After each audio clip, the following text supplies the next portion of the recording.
Hi, I'm Prash, and in this video, I'm going to talk about a very, very important book, very compelling arguments that I'm going to talk and share here.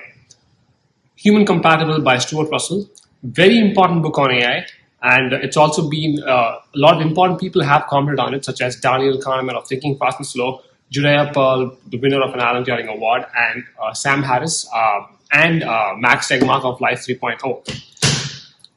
So let's get down to business. We all have virtual assistants in our smartphones today, such as Google's virtual assistant, Siri, or Alexa. Imagine an assistant that is extremely capable and super smart. This assistant was your personal assistant.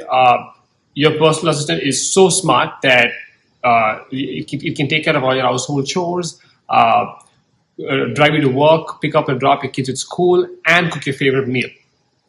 Hang on, stay with me. This machine is so capable, it can reform laws, run a government, take a class in molecular biology, and maybe arrange for a corporate merger. According to the book, this is the goal of research on AI, which is basically artificial general intelligence. This is basically work in progress. The machine basically uses techniques such as look-ahead search and reinforcement learning.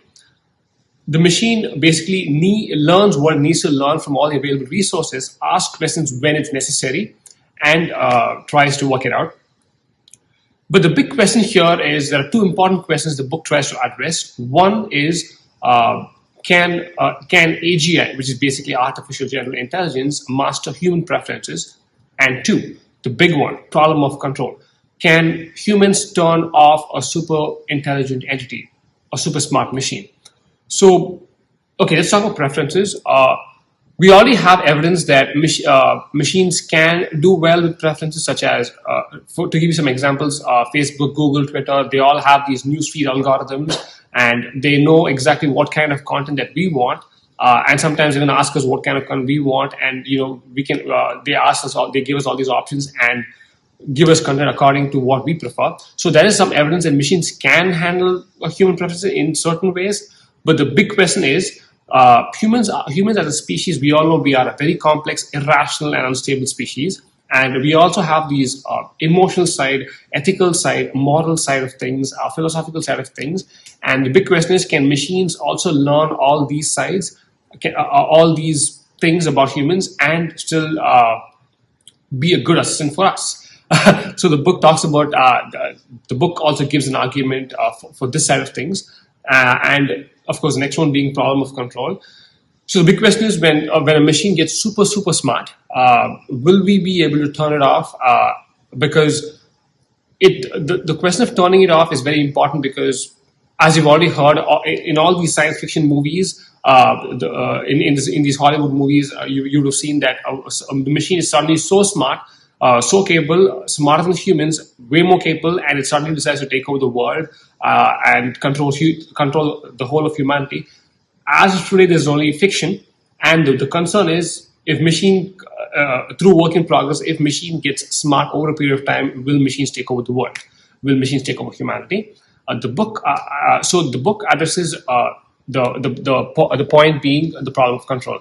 Alan Turing says machines should always be in a subservient position, and we should always be sort of, in a way, be able to turn it off at will whenever we want at strategic moments. But the author says, he gives a very important argument, saying that it's very hard to do that because a super intelligent machine would have already learned about this possibility of humans turning it off, so the machine would take all steps to prevent it. The reason why the machine does this is not because it wants to stay alive, but the machine has certain objectives that we humans gave the machine, and the machine has to accomplish those objectives. So the machine needs to be turned off to accomplish those objectives. So this is one more concern the book addresses and has a lot of compelling arguments. This book, I'll be honest with you, this book is probably the most important book on AI today, with addressing the two concerns, which is preferences and problem of control. If you haven't read this book already, please read it. And if you already read this book, please share your views on problem of control and how we should all handle it. If you're still watching this video, thanks a lot for your time. Please share your thoughts in the comment section. Goodbye for now. See you in the next.